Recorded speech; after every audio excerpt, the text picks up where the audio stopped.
नमस्कार दोस्तों, एक बार पुनः आप सबका अल्फ़ा BNS क्लासेज में हार्दिक स्वागत है। आज हम लोग पर्यावरण अध्ययन के कुछ विज्ञान के चुनिंदा प्रश्नों, पेडागोगी के कुछ प्रश्नों और हिंदी के कुछ पर्यायवाची शब्दों का अध्ययन करेंगे। तो वीडियो को स्किप नहीं कीजिएगा, शुरू से अंत तक देखिए, यह काफ़ी आप लोग के लिए उपयोगी होने जा रहा है। तो आइए चलते हैं हम वीडियो की तरफ। पहला प्रश्न है, ताप का एसआई मात्रक क्या है? तो ताप का एसआई मात्रक होता है केल्विन। डायोड से धारा बहती है एक दिशा में। अगला प्रश्न है, ट्रांसफार्मर का प्रयोग किया जाता है? तो ट्रांसफार्मर का प्रयोग किया जाता है केवल एसी परिपथ में। नेक्स्ट पॉइंट है, फ्यूज का तार बना होता है? तो फ्यूज का तार हम लोग जानते हैं कि लेड, पीबी और टीन, एसएन का बना होता है। अगला है, रेक्टिफायर का प्रयोग कहाँ किया जाता है? तो रेक्टिफायर वही डायोड का प्रयोग एसी को डीसी में बदलने के लिए किया जाता है। अगला है, टेलीफोन में कौन सी ऊर्जा प्रवाहित होती है? तो टेलीफोन में विद्युत ऊर्जा प्रवाहित होती है। अगला है, टेलीफोन के आविष्कारक कौन है? तो टेलीफोन के आविष्कारक हैं ग्राहम बेल। नेक्स्ट पॉइंट है, घरेलू फ्यूज का तार किसका बना होता है? तो ये अभी देखें हम लोग, निम्न गलनांक वाले प्रतिरोधक तार का बना होता है। नाभिकीय रिएक्टर में ईंधन के रूप में प्रयोग किसका किया जाता है? तो नाभिकीय रिएक्टर में ईंधन के रूप में जिसका प्रयोग किया जाता है वह है यूरेनियम 235 का। कैंसर के इलाज में प्रयोग किया जाता है कोबाल्ट 60 का। कोबाल्ट पाया जाता है विटामिन B12 में। कैंसर का अध्ययन क्या कहलाता है? तो कैंसर का अध्ययन कहलाता है ऑन्कोलॉजी। कैंसर के अध्ययन को ऑन्कोलॉजी कहते हैं। इसका उद्देश्य कैंसर जैसी बीमारियों को रोकने, पता लगाने, निर्धारण करने, उनका इलाज करने और अंततः ठीक करने के लिए सुरक्षित और प्रभावी तरीके विकसित करना है। ऑन्कोलॉजी शब्द ग्रीक शब्द ऑन्कोस से लिया गया है, जिसका अर्थ है सूजन। ग्रीक चिकित्सक ट्यूमर के बढ़ने का वर्णन इसी तरह से करते थे। तो कैंसर का अध्ययन कहलाता है ऑन्कोलॉजी। कैंसर के इलाज में किस चीज़ का प्रयोग किया जाता है? तो कैंसर के इलाज में कीमोथेरेपी का उपयोग किया जाता है। नेक्स्ट पॉइंट है, कैंसर की प्रसिद्ध दवा टेक्सल किस वृक्ष से प्राप्त होती है? तो एक वृक्ष होता है यव या यू जिसको कहते हैं, इसी से इसकी दवा प्राप्त होती है। ORT ओरल रिहाइड्रेशन थेरेपी का संबंध किससे है? यह है अतिसार से। नेक्स्ट है, ग्लूकोमा एवं ट्रकोमा बीमारी है किस अंग की? तो ये बीमारी है आँखों की। नेक्स्ट पॉइंट है, डिप्थीरिया रोग से ग्रस्त अंग कौन सा होता है? तो डिप्थीरिया अंग से ग्रस्त अंग होता है गला। एथलीट फुट रोग होता है, ये होता है फंगस से। नेक्स्ट पॉइंट है, HIV की जांच किससे की जाती है? तो HIV की जांच की जाती है एलिसा टेस्ट से। अगला है, HIV के द्वारा होने वाला रोग कौन सा है? तो HIV के द्वारा होने वाला रोग जिसको हम लोग जानते हैं यह है एड्स। हमारा नेक्स्ट पॉइंट है, सार्स क्या है? तो सार्स एक विषाणुजनित रोग है। नेक्स्ट पॉइंट है, लेंस की क्षमता का मात्रक क्या होता है? तो लेंस की क्षमता का मात्रक होता है डायोप्टर। ज्योति तीव्रता का मात्रक क्या है? तो ज्योति तीव्रता का मात्रक है कैंडेला। नेक्स्ट पॉइंट है, आपेक्षिक आर्द्रता का मात्रक क्या है? तो आपेक्षिक आर्द्रता का मात्रक होता है हाइग्रोमीटर। नेक्स्ट पॉइंट, आपेक्षिक घनत्व का मात्रक क्या है, मापक क्या है? तो यह है हाइड्रोमीटर। बर्फ की गुप्त ऊष्मा कितनी होती है?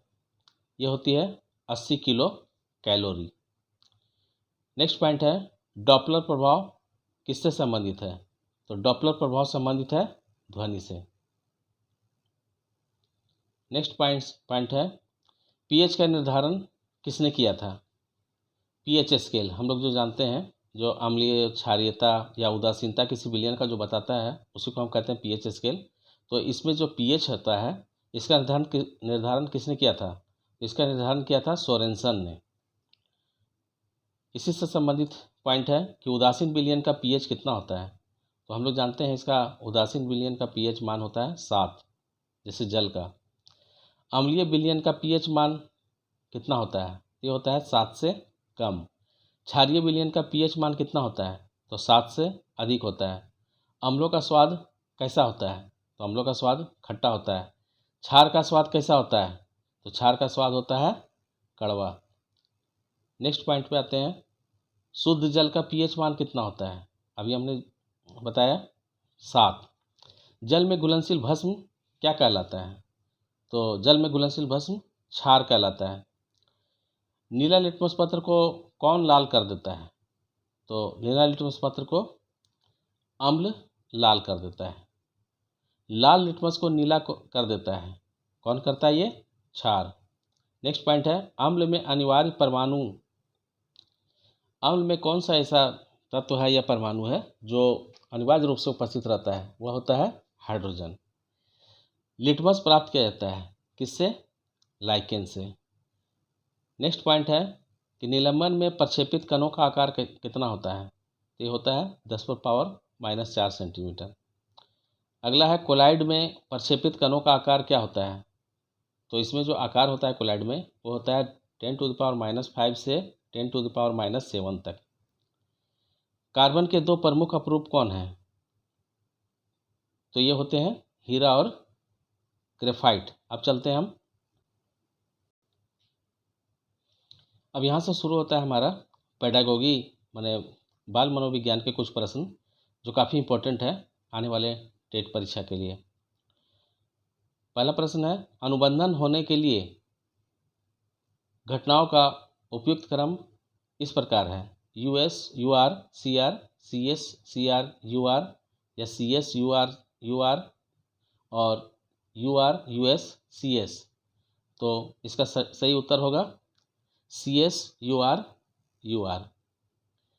नेक्स्ट प्रश्न है प्रत्यय संप्राप्ति प्रतिरूप दिया है आशुबेल, ब्रूनर, पियाजे और डीवी। तो किसने दिया है? ब्रूनर ने। नेक्स्ट प्रश्न है पावलोव व स्किनर निम्न में से किससे संबंधित है? संरचनावाद, प्रकार्यवाद, व्यवहारवाद, गेस्टाल्ट मनोविज्ञान। तो हम लोग जानते हैं पावलोव व स्किनर व्यवहारवाद से संबंधित है। नेक्स्ट प्रश्न मुझे एक बालक दो, मैं उसे जैसा आप चाहें वैसा बना सकता हूँ। यह कथन किसने दिया था? गुथरी, पावलोव, स्किनर और वाटसन। तो ये दिया था वाटसन ने। नेक्स्ट निम्नलिखित में से कौन सा शिक्षण प्रतिमान के आवश्यक तत्वों का एक सही युग्म है? पहला है उद्देश्य संरचना सामाजिक प्रणाली सहायक प्रणाली। दूसरा है संरचना सामाजिक प्रणाली सहायक प्रणाली रूपांतरण। तीसरा है उद्देश्य सामाजिक प्रणाली सहायक प्रणाली रूपांतरण। और चौथा है संरचना उद्देश्य रूपांतरण या सहायक प्रणाली। तो इसका सबसे सही उत्तर होगा 1 नंबर उद्देश्य संरचना सामाजिक प्रणाली और सहायक प्रणाली। नेक्स्ट प्रश्न है शैक्षिक तकनीकी विधियों एवं तकनीकी का विज्ञान जिसके द्वारा शैक्षिक उद्देश्यों की प्राप्ति की जा सकती है। यह परिभाषा दी गई शिव के मित्रा, एस कुलकर्णी, IK डेविस या रॉबर्ट गेने के द्वारा। तो यह परिभाषा दी गई थी शिव के मित्रा के द्वारा। नेक्स्ट प्रश्न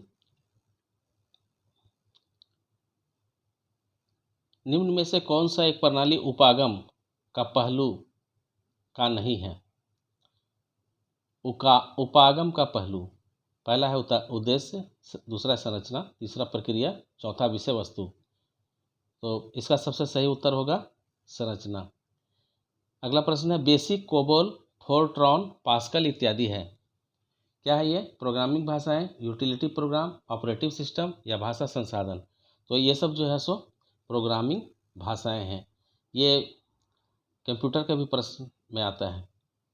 अगला प्रश्न है, थॉर्नडाइक का सिद्धांत कहा जाना जाता है? संज्ञानात्मक, समाजवाद, संयोजनवाद या साहचर्यवाद। तो इसे हम लोग जानते हैं संयोजनवाद के रूप से। नेक्स्ट,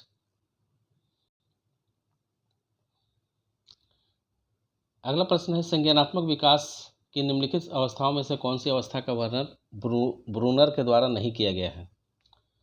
अधिनियम, प्रतिभारकता, पराधीनता या सांकेतिकता। तो आपका सटीक उत्तर होगा 3, पराधीनता। नेक्स्ट है, शिक्षण क्रियाओं की एक विधि है जो सीखने की उत्सुकता जागृत करती है। यह किसने कहा था? क्रो व क्रो ने, कि बीओ स्मिथ ने, या क्रोनबेक ने, या हिलगार्ड ने। तो इसे कहा था बीओ स्मिथ ने।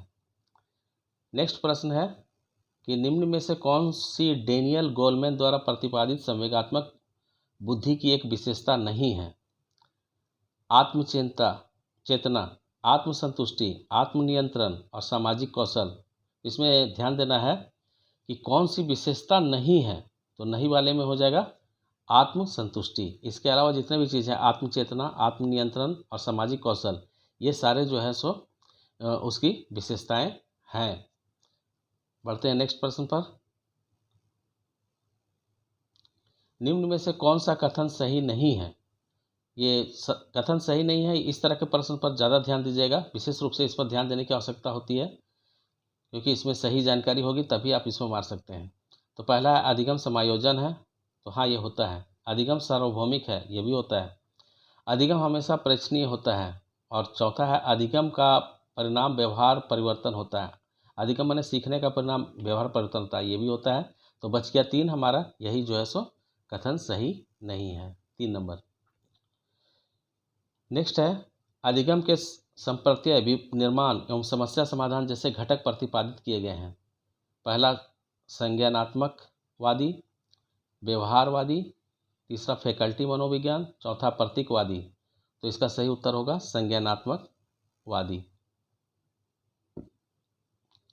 नेक्स्ट प्रश्न है कि निम्न में से अधिगम के संज्ञानात्मक अनुक्षेत्र से संबंधित क्रिया है?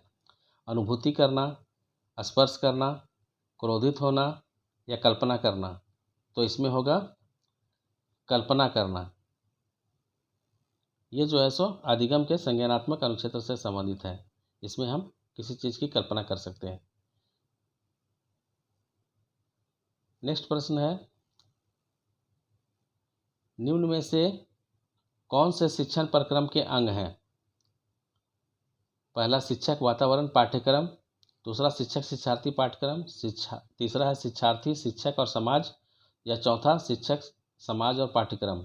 तो देखिए, शिक्षण प्रक्रम के जो अंग होते हैं, ये प्रमुख 3 अंग माने जाते हैं, शिक्षक, शिक्षार्थी और पाठ्यक्रम। तो उत्तर होगा हमारा 2 सही। नेक्स्ट प्रश्न है, निम्नलिखित में से कौन सा शिक्षण अधिगम प्रक्रम को प्रभावहीन बनाता है? उपयुक्त शिक्षण, पाठ्यक्रम पूरा करना, शिक्षण विधि का उपयोग, या पारितोषिक तथा दंड का अनुचित उपयोग। यह ध्यान दीजिएगा, प्रभावहीन बनाता है। कौन प्रभावहीन बनाता है? तो प्रभावहीन ये बनाएगा 4 नंबर, पारितोषिक तथा दंड का अनुचित उपयोग। ये प्रभावहीन कर देता है उसको। आइए बढ़ते हैं नेक्स्ट की तरफ। हमारा अगला टॉपिक है हिंदी से संबंधित।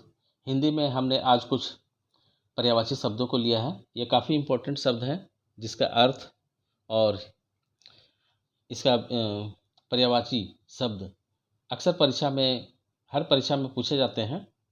ये जो काफ़ी इम्पोर्टेंट होता है, इसे जानना हर व्यक्ति के लिए ज़रूरी है, खास करके हिंदी भाषा वाले विद्यार्थियों के लिए। तो आइए चलते हैं इस पर। पहला शब्द है अभिलाषा। इसका अर्थ होता है कामना, मनोरथ, इच्छा, आकांक्षा, मनोकामना। दूसरा है अंधा। अंधा को और क्या क्या कह सकते हैं? नेत्रहीन, सूरदास, अंध, चक्षुविहीन। चक्षु माने आँख होता है, चक्षुविहीन माने आँख के बिना। अगला है अरण्य। अरण्य किसे कहा जाता है? जंगल, कांतार, विपिन, वन, कानन। नेक्स्ट शब्द है हमारा आकाश। इसके प्रमुख पर्यायवाची हैं नभ, अंबर, आसमान, अंतरिक्ष, व्योम, गगन। नेक्स्ट आँख। इसका पर्यायवाची है अच्छी, नैन, नेत्र, लोचन, दृष्टि, चक्षु, विलोचन। नेक्स्ट शब्द है आंगन। जिसका प्रमुख पर्यायवाची शब्द है प्रांगण, बगर, अजीरा, अंगना, सहन। अगला शब्द है अल्प। इसका होता है न्यून, कम, थोड़ा, अपर्याप्त। अगला बहुत ही आसान सा शब्द है आम। इसका प्रमुख पर्यायवाची ये अक्सर परीक्षा में पूछे जाते हैं। ये है आम्र, रसाल, अमृत फल, अम्ब, फल श्रेष्ठ। अगला शब्द है आरंभ। इसको हम कहते हैं श्री गणेश, सूत्रपात, शुरुआत, बिस्मिल्लाह। अगला शब्द है इंद्र। जिसका प्रमुख पर्यायवाची है देवराज, पुरंदर, सुरपति, देवेश, शक्र, सचिपति। नेक्स्ट शब्द है हमारा इच्छा। इसका प्रमुख पर्यायवाची है अभिलाषा, कामना, चाह, मर्जी, ख्वाहिश। नेक्स्ट शब्द है ईश्वर। ईश्वर को हम और क्या क्या कहते हैं? परमेश्वर, परमात्मा, प्रभु, दीनानाथ, ईश, भगवान। अगला शब्द है महक, परिमल, सौरभ, खुशबू। अगला शब्द है ऐश्वर्य। इसका प्रमुख पर्यायवाची है वैभव, संपदा, समृद्धि, संपन्नता भी हो सकती है इसकी। कंचन, सुवर्ण, स्वर्ण, सोना। अगला है शब्द कन्या। कन्या को और क्या क्या कह सकते हैं हम? कुमारी, कुमारिका, बालिका, किशोरी, बाला। अगला है कांटा, कंटक, शूल, खार। अगला शब्द है कामदेव, अनंग, कंदर्प, मदन, मदप, मनमंथ, रतियति। ये कामदेव का भी अक्सर परीक्षा में पूछा गया है। अगला है किनारा। इसके भी पर्यायवाची काफ़ी इंपॉर्टेंस रखते हैं अपने आप में। तीर, तट, कूल, छोर, सिरा, पुलीन, पर्यंत्र। अगला शब्द है छिद्र। छिद्र को हम क्या क्या कहते हैं? सुराख, रंध्र। आइए चलते हैं नेक्स्ट पर। तो हमारा नेक्स्ट शब्द है दवा। दवा का पर्यायवाची है आरोग्य, उपचार, औषधि। अगला शब्द लेते हैं दुर्जन। जिसका प्रमुख पर्यायवाची है खल, पिसुन, असंत, अधम, कुटिल, सठ, पतित।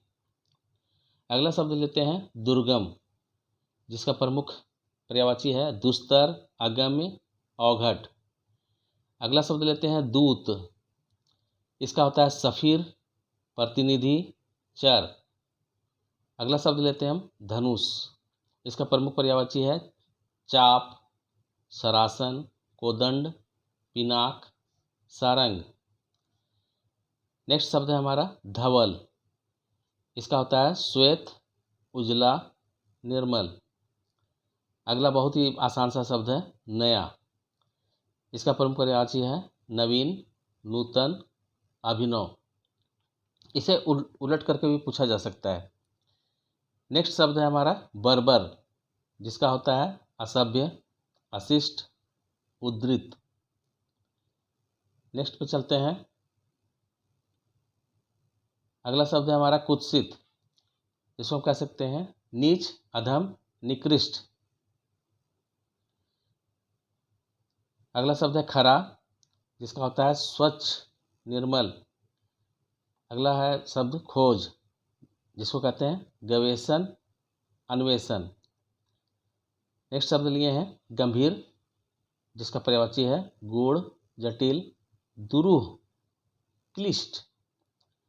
अगला शब्द है चालाक। इसका होता है चतुर, पटु, दक्ष, प्रवीण, नागर। अगला शब्द है चुप। जिसको कहते हैं अवाक, मौन।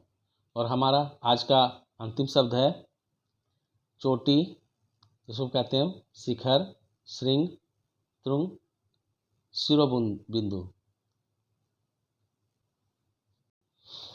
तो ये था हमारा आज के क्लास के प्रमुख पॉइंट्स।